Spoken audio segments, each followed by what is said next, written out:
coming to you live from deep within a furry and boofy and icy radioactive wasteland. We are the survivors of the alt-right kek apocalypse. The few, the brave, the bitchy, once more wading into battle against the Chrissy lobster zombie hordes. It's like Christy from like Chrissy. Remember Three's Company? Oh, Chrissy. Of course. I mean, Horrible. I was always like, if you ask any guy worth his salt, they'll tell you that they prefer Janet. But yeah. Really? Yeah, Janet. Yes. Really? Yes. Well, I mean, she was more... Janet's got the smoky voice and the dark hair, and Janet all the way. Janet all the way. Changed my mind. We got Team Janet here. All right. And Chrissy was fine, but like, I like Suzanne Summers. I wouldn't kick her out of bed for eating crackers, but Janet. That was she was like, it's like Betty Rubble. Everybody likes Betty Rubble more than Wilma. Every guy. That was his first crush. Because that's because Betty Rubble was nice. Wilma was a cunt. and it's the opposite on Three's Company. Chrissy was you're like right. You're right. But nice. that was like, but she was like and Janet was an absolute cunt. Janet was. No, she wasn't a cunt. No. Yeah, she was more aggressive or assertive than Chrissy was. But Janet was the kind of woman you wanted to tame. Yeah. Oh.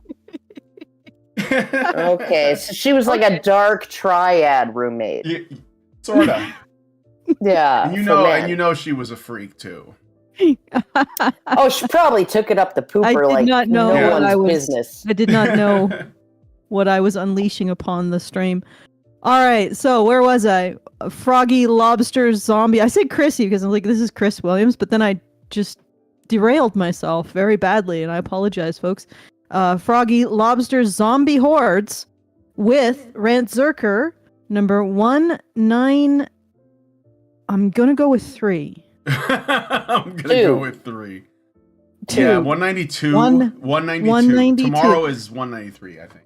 Okay, 192. Yeah, but I do want to let the viewers or the listeners know that it is sunny in Edmonton. It's not warm, but it's not real cold. It was -9 this morning, Celsius. We expect a high of -1 today. No snow. None. No snow. 0 snow. We had a little bit of snow, for 5 minutes yesterday. And it was cold the last couple days. Like, it was like in the 20s Fahrenheit. It's like below 0 Celsius. And I said furry. Beautiful. Today is beautiful. Like, aw. It's sweater weather. You remember that? Wow, that SNL skit? it's Sweater weather. I'm just going out in my hoodie like today. Yeah. Like because it's not just that it's okay. Yes, it was -9, right? But that's not too bad though. Yeah, that's not too bad. But like I wouldn't take the garbage to the curb in a tank top in -9 weather. But I would do it in just like a normal hoodie because it's like you get used to cold weather up here, and there's no wind. It's like there's no wind and the sun's shining, and it's like really nice unless you're driving, because the sun's always, unless you're driving south. If you're driving south, like, good luck. But because the sun's going to be underneath your visor at all times. At the perfect brainstem slicing angle. Yeah. Oh yeah. No, you won't be able to see anything. If there's if there's a mote of dust on your windshield, right? The glare will spread across the entire thing, and you will be blind. You'll be driving blind, and soon with a massive headache. Oh God, yeah, because like passing the trees and the strobing of the shadows and the sun. Oh my God, it's like, oh, migraine coming on right now. So yeah, no, it is a beautiful day. It is And a it's not- beautiful day. It's an okay day here. It is I think about -1 or 2, which when you go through the part of the town that's just basically a wind tunnel feels more like -20. So Yeah. you know, it's okay. I can still feel my nose after being out for 5 minutes, so that's reasonable weather for Canada.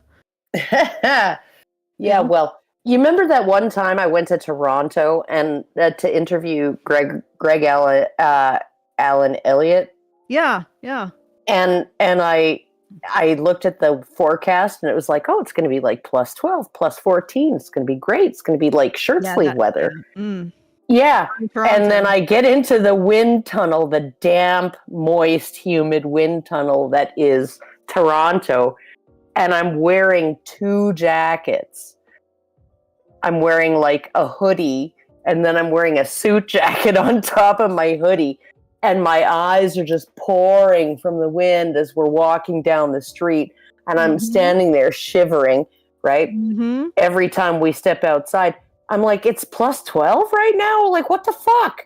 Yeah, you see, the thing is that it's very true about the dry things. If it's dry, cold, you can handle A dry cold, heat, damp cold. Yeah. dry heat, you can have anything with wet, then it starts to get more and more miserable. Mhm. All right, I'm gonna re-rail this Especially women. if I can. I'm gonna re-rail this, and let's. You're not even gonna laugh at my joke? Of the women joke? Anything that's wet is miserable. And I said especially women. A wet woman is miserable? Well, maybe not right now. Erotic. Maybe not right now, but soon. But soon, okay. You know what? I don't know where you're going with that. I feel like it's opening up another chasm of potential conversation that is not on Tangents, topic. yeah. So I'm using the force right now. Well, Yes, maybe you I'm can't see trying me. to avoid the topic, Allison. I understand. You can't see me, but I've got my hand outstretched and like I'm trying to use the force to hold you back so we can get on topic. that doesn't work on me. Yeah, you're I'm you're a one of those Janet. You're a nose beast. One of those the Jewish stereotypes, the floating. I'm a Janet. Is that what they're called? No, I'm a Janet, like in Three's Company. Okay, I'm all just right. not as agreeable. Yeah, you're not as agreeable. Chrissy. Okay, so I just want to remind everyone we are doing our monthly fundraiser. I'm going to be really quick. feedthebadger.com/support.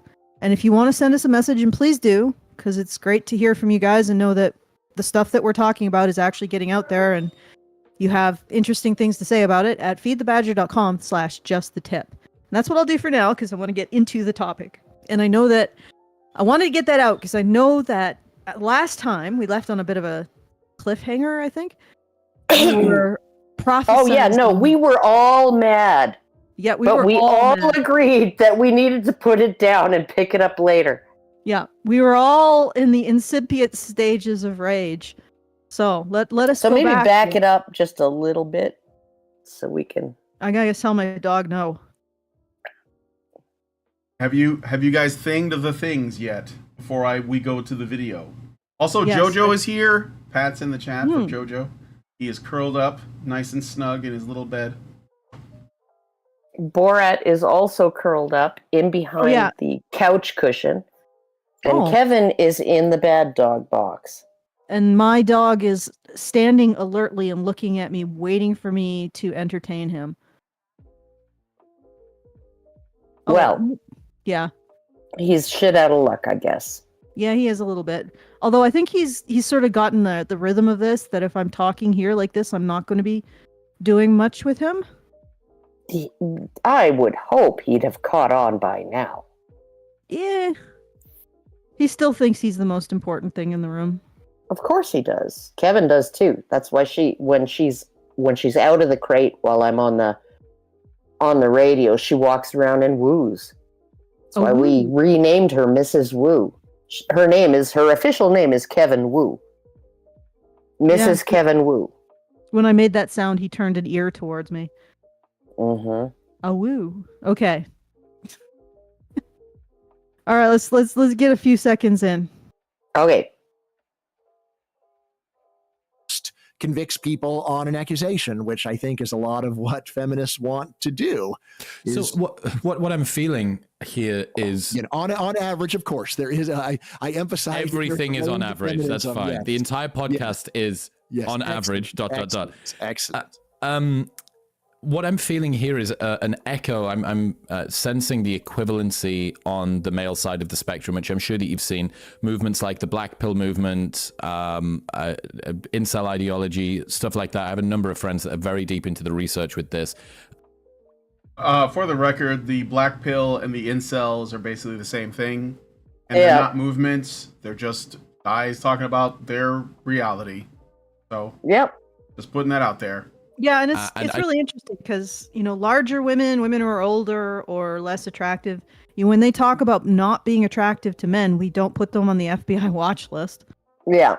Like, I can't, this is crazy. But anyway, let's continue. I do think that there's way less misogyny in these groups than you might think. The actual most misogynistic men are the ultra high-performing chads, not the ones that are the sort of forgotten Monster Energy marinated incels. But I like this more now. Yeah, no, I don't. I'm less angry with him now. I think Bryan didn't back it up enough to find where we were really mad. No, this is where this is literally the start of. This is literally the start of the segment. But I will say this though. The high performing chads that he's saying, if they're misogynistic, why are they successful with women? Why are they the most successful? Well, maybe they're not misogynistic. Maybe they're just doing what they know works. How does that make? Like, if you follow the rules of misogyny to avoid misogyny, then you're basically not going to succeed with women. So because women like these guys, and yet this is the way that you frame it. Like, oh, they're the worst guys. Yeah, but why are they successful? What do women like about them? No, I think his claim is that they're misogynistic because they pump and dump. And it's like, okay, yeah. Is that misogynistic though? No, actually, he's talking about studies that indicate that men who have a large number of are very successful with women have higher degrees of hostile sexism. Now, the thing is that might be part of the whole attraction to the dark triad with women. Yes. It could also be an effect of there could be a confounding variable there, which is there's another group of men who also have a high degree of hostile sexism, and that is what they call hostile sexism. That is male victims of sexual abuse, specifically by women. Yeah, and they're hypersexual.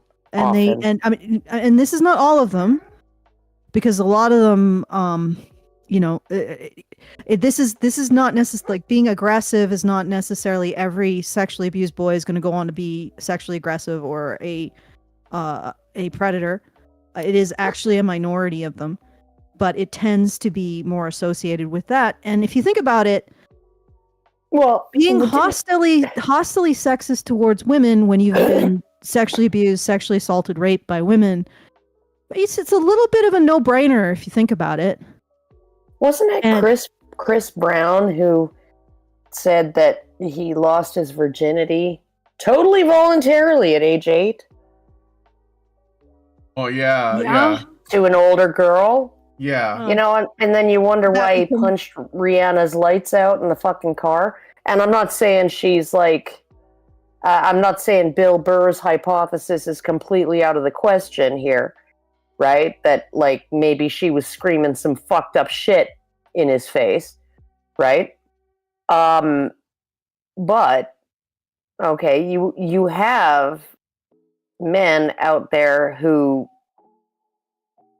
you gotta be pretty successful with women to marry Rihanna. Yes. And what I was trying to get at is there might be a confounding variable that the greater level of hostile sexism rises with also the greater level of sexual abuse, which again rises with the level of promiscuity. Yeah, well, or maybe they're measuring hostile sexism wrong. right? Yeah. Because if somebody's screaming some fucked up, really hurtful psychological shit in my face, right? And they're just pushing me and pushing me and pushing me. Yeah, I might actually lash out physically. I might do that as like a normal human being, right? But we have this idea. Okay, we have this idea. The Alberta network of women's shelters did a study back in like 2015 or something like that, right? Where they found that 1 in 9 men is Alberta men are misogynists, right? Why? Because they could envision a situation in which it might be okay for a man to hit a woman.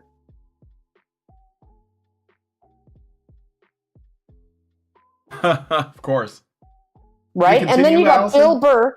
Then you got Bill Burr asking his audience, okay, ladies, right? How many times have you thought about hitting your man, in the last month? And this one woman screams, every day! And he's like, see? There you go. This woman screams every day. Every day she thinks about hitting her guy. Yeah. Right? Yeah, She doesn't of course. necessarily do Well, it. Yeah, but- sure. I mean, But like I think It's they're human. I think they're misdiagnosing a physical reaction to provocation. If it's a man against Oh a no, this woman, isn't physical. This isn't. I take your meaning with the whole. There's no there maybe you shouldn't hit women, but to say that there's never a reason to hit women is just not. It's ridiculous. yeah. But I think that is actually what's playing into this idea that I have read hostile hostile sexism versus benevolent sexism, and it's not really about physical violence or sexual. No, it's not basically they're treating that hostile versus benevolent sexism study that from out of University of Waterloo. I forget what her frickin' name was, but and she they just showed a bunch of vignettes of men treating women the way they treat other men, or men treating women better than they treat other men. And then they were like, how likely is he to hit his wife or engage in these hostily sexist behaviors? And the ones who didn't treat women better were all deemed hostily sexist. They were all deemed hostily sexist by the test subjects. They're like, oh yeah, no, he'd be like totally willing to deny a woman a promotion based on her sex, right? Because he was treating her like a man. And then like the only mitigating factor, right, for these hostily sexist guys is if the researchers let the subjects know, well, the reason he's treating her this way is to promote equality for women. Yep. And then they were like, well, he's not quite as hostily sexist as that other asshole who did the same thing, right? But, he's not non-sexist like the benevolently sexist guy. They're mismeasuring Oh yeah, no, I hostile totally agree. sexism. They're overestimating it, like, hugely. Mm-hmm. Mm-hmm. And a lot of the men that they identify as incels actually don't show the sexism they attribute to them compared to the Chads in many cases, because what I've noticed sometimes is like guys like that actually want a woman who takes responsibility. And they don't want to make excuses for women like, women are incapable of being honorable and loyal. Like that's a hostile sexist statement. Well, it is. Well, they don't. They have to have expectations of women. It really is the soft bigotry of low expectations, right? And ironically, a lot of guys who don't ascribe to that and actually want a woman who takes responsibility for herself in the relationship, yeah, they're seen as hostily sexist. They're seen as hostily sexist, but they really aren't. But okay, let's watch a little bit more. Kudos to Chris, though. Okay, anger is abating. There is an awful lot of slightly. self-pity. There is an awful lot of antipathy within these groups toward the opposite sex.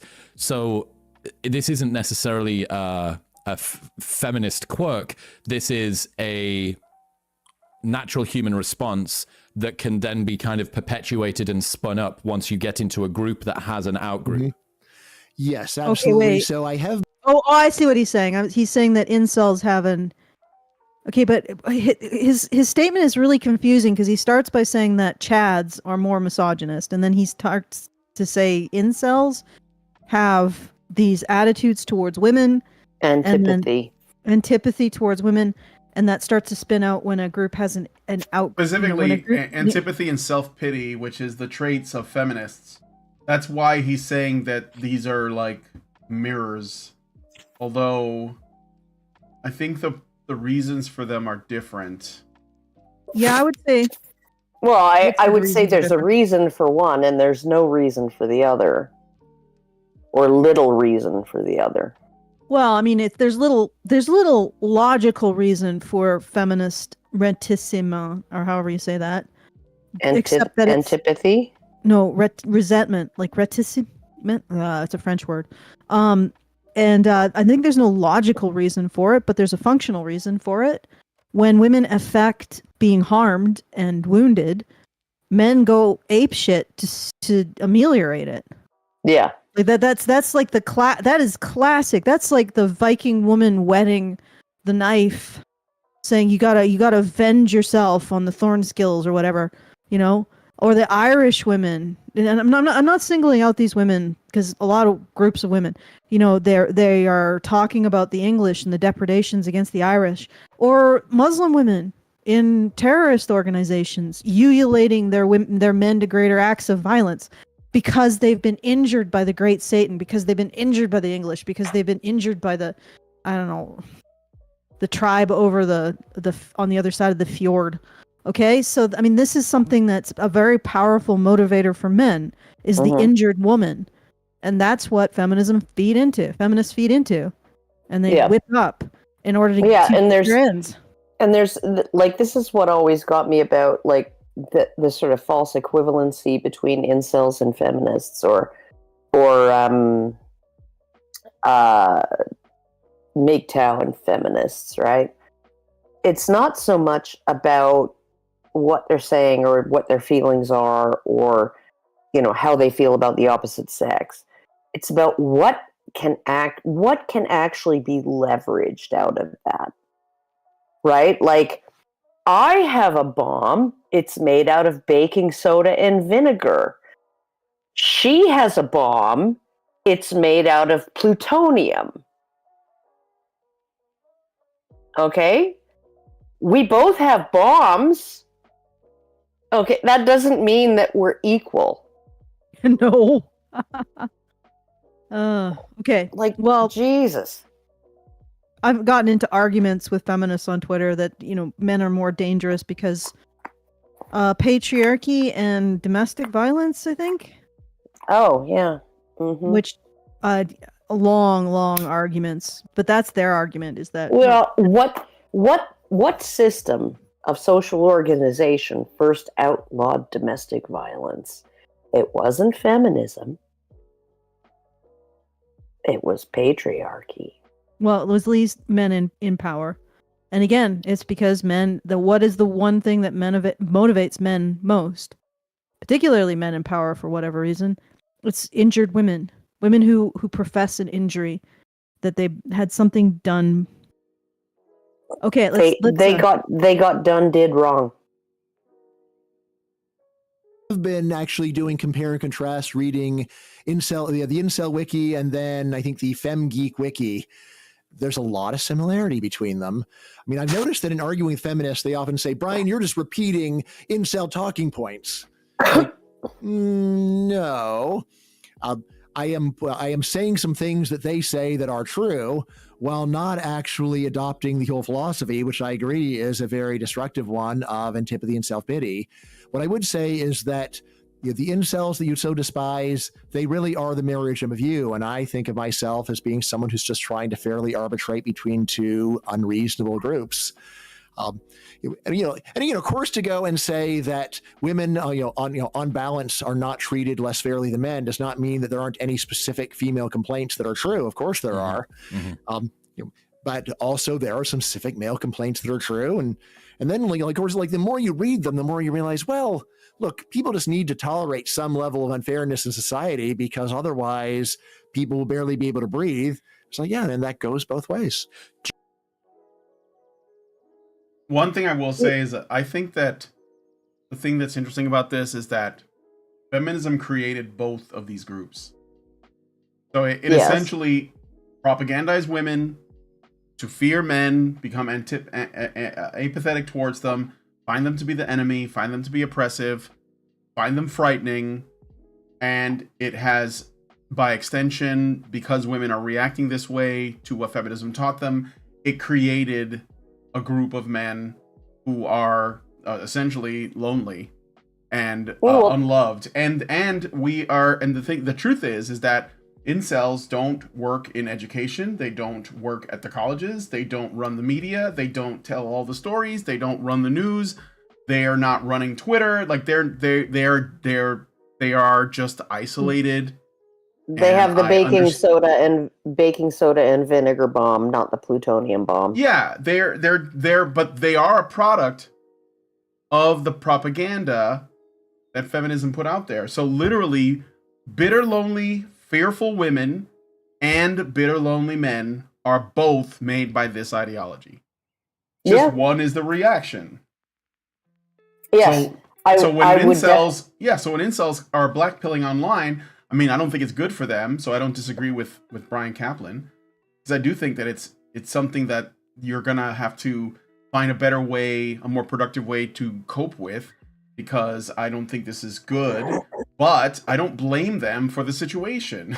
Like, why is this happening? And it's not them; they're basically the product of it, right?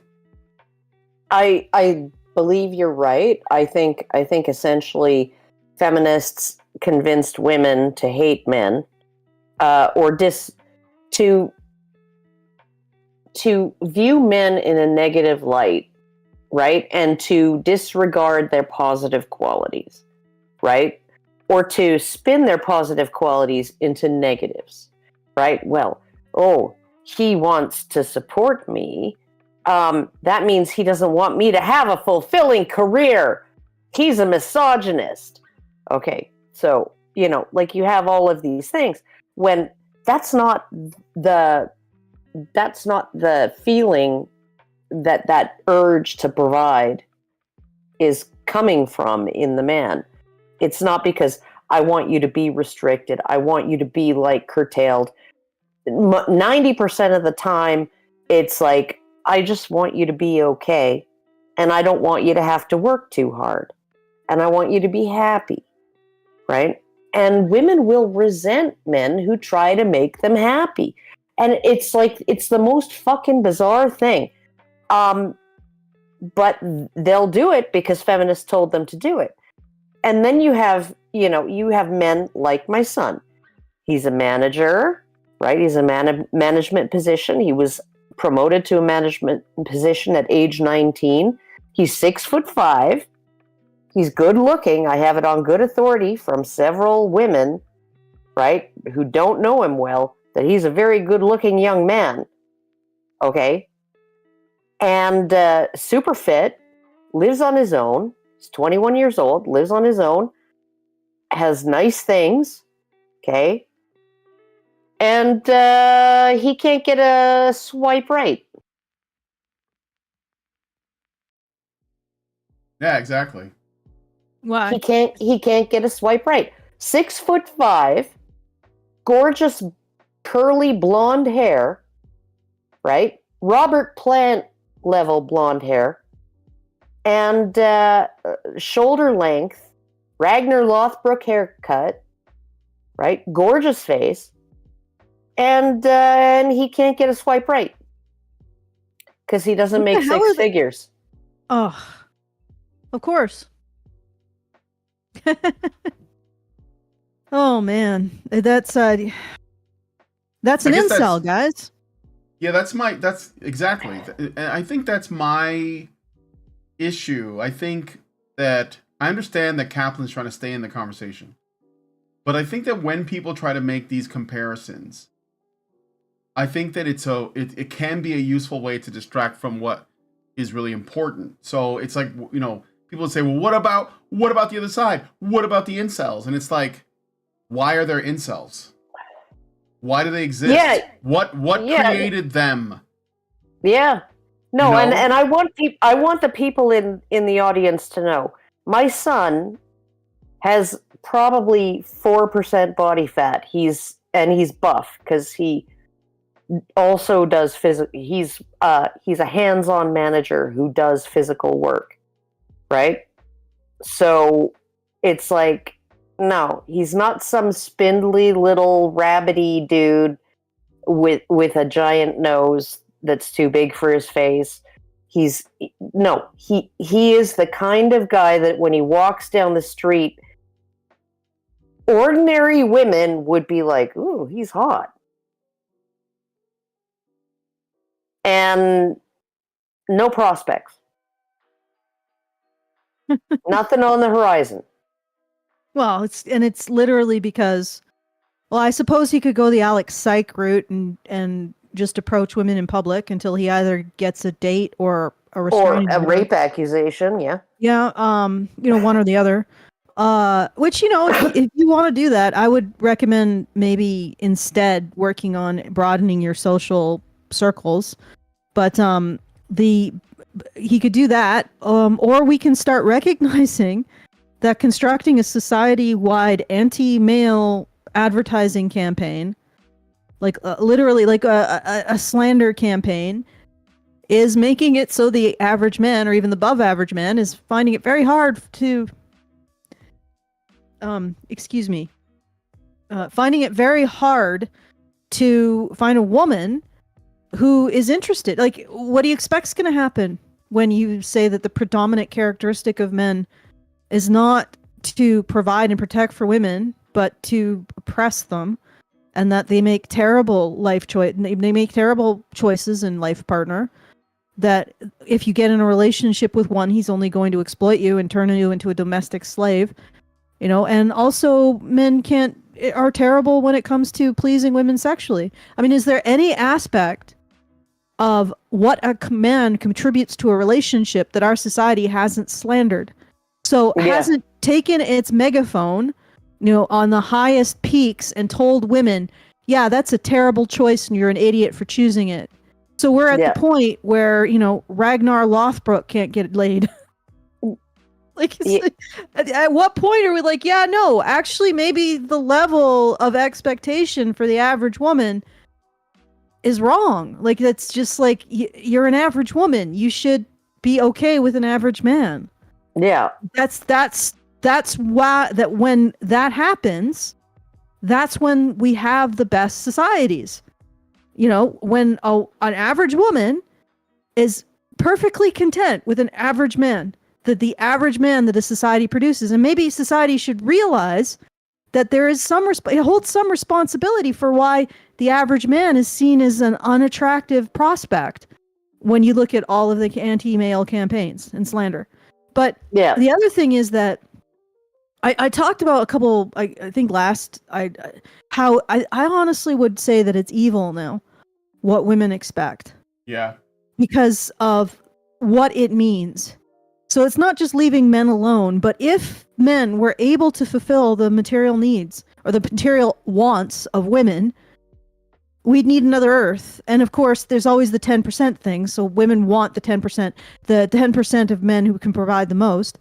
So once men get up to the current 10%, women will of course want the next 10%. Yep. So then we'll need 10 Earths to fulfill their material desires. At this point, it's like, no, this is not working. Okay? And there's a lot more than just Western men riding on it. It's all the rest of the world that's underwriting Western women's desires.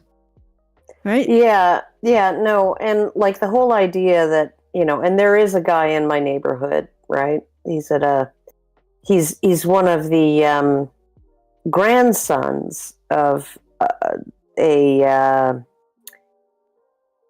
restaurant, a family-owned restaurant that's been around for more than probably about 50 years now.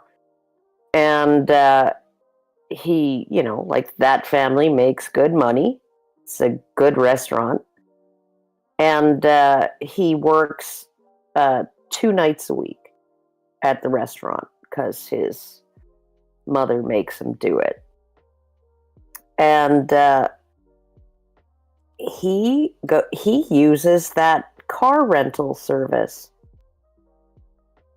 The one where you can rent the Lamborghini or the Bugatti or the Corvette or the you can rent one of these just for a few days, right? You rent it for a few days, drive it around. So sometimes we go to the restaurant when he's working, and there it is, just perfectly pristine, clean, no scratches, nothing, parked in the parking lot. And I'm like, oh. But obvious, and there was one time when they screwed up our order for delivery, and they replaced it right away, and he hand delivered it in $800 shoes. And I'm thinking, it's a real shame that someone that foolish gets laid. I'm gonna say, oh, go ahead, Allison. No, and like this is the future. Men who can fake it get it. Because a lot of these guys they've learned how to fake what it looks like to have money. And in many cases, I think the women involved probably know. They know. They just want the fantasy, but they don't want to have to live up to a reality of an actual relationship. Like they want to be seen in the Bugatti. Yeah, they want to be seen in the Bugatti. They want to be seen in the apartment or whatever. They want to be seen with a guy who dresses well, who looks like he might be Christian Grey, right? Yeah. But they don't want necessarily the relationship. I mean, I honestly think that people are underestimating the fact that relationships are hard. They require work. I mean, it's like a dog is hard, requires work, but it's a very rewarding experience at the end of the day. However, if you're not not always, but if you don't take responsibility, yeah, you're not going to be able to sustain a relationship, and you're not going to raise a dog that doesn't bite the mailman, right? Yeah. So, and I think that people underestimate how much, because we have this vision of women as being these perfectly socialized beings that just want the best for everything. Like they just hover above the rest. They're not. Oh, I want the best for like the other women, and for the men, and for the kids, and for the people dogs, around the world who rely for the cats, and for Gaza, and for like Africa, and for the environment. And oh, my cell phone is 7 months old. I need to replace it. Yeah, I need to get my a dress that I'm only going to wear once and then throw out. There's this perception that women are angelic, and I hate to tell you, I hate to be the bearing of bad news, but women have the same lizard brain as men.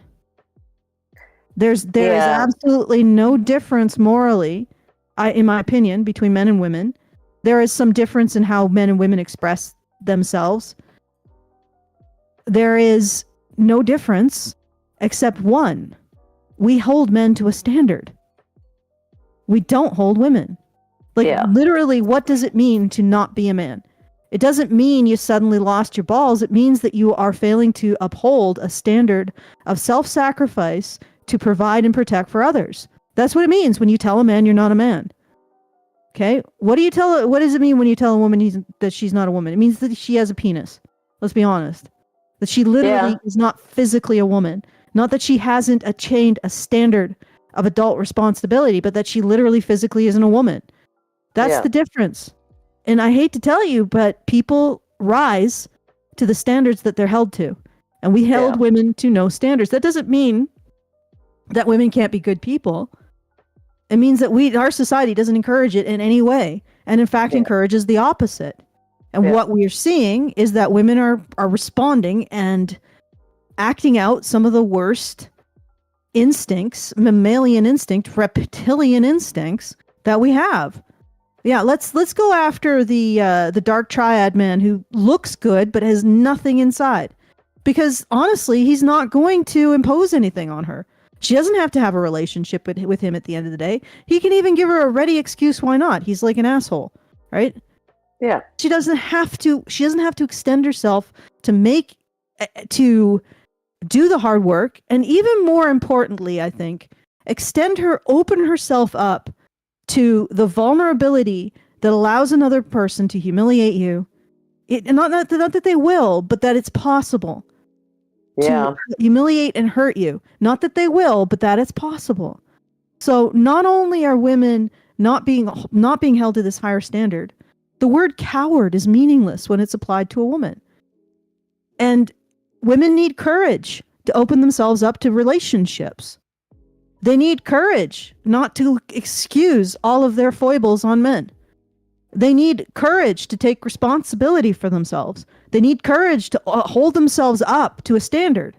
Right? All of this requires courage, and we have no word that we can apply to women that makes them responsible for being cowards. We are living in an epidemic of female cowardice. That's what it is. It's female craven cowardice. And nowhere, except maybe here, is anyone calling it out for what it is. Okay, go ahead, Karen. No. I'm good. Okay. Until we get those words, there are a few insults that can really crush a woman. Feminists are really trying to make pick me work, but I think everybody just scratches their head at it. But slut, cunt, those are insults that can really cut at a woman. Fat, ugly, old, right? Well, coming from this fat, ugly, old cunt. 304? 304? No, but really. What's a 304? The word. Okay, explain.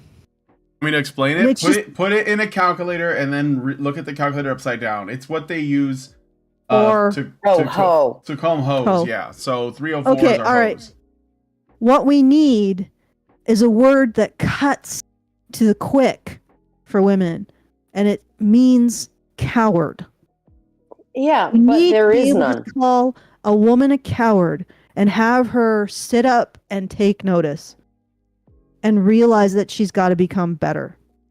Because and that's it. That's the eye of the needle we got to get through.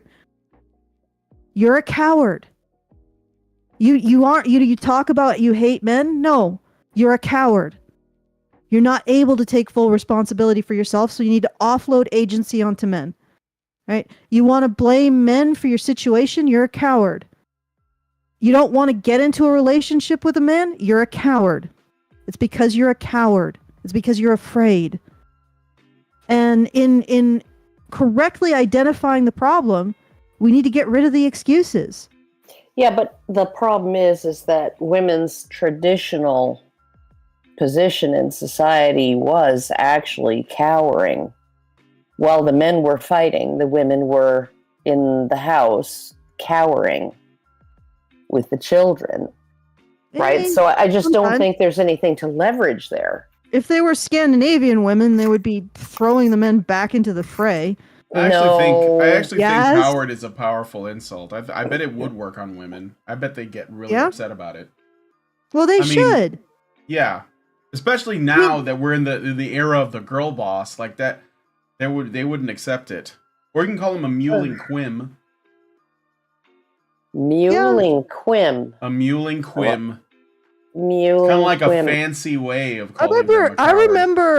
I remember there Yeah, was this tiny waif of a woman, and she had this caption on her picture, and she said, "Men, you're terrified of me pegging you," and I responded with, "You couldn't peg a board, dear." Yeah. Like this,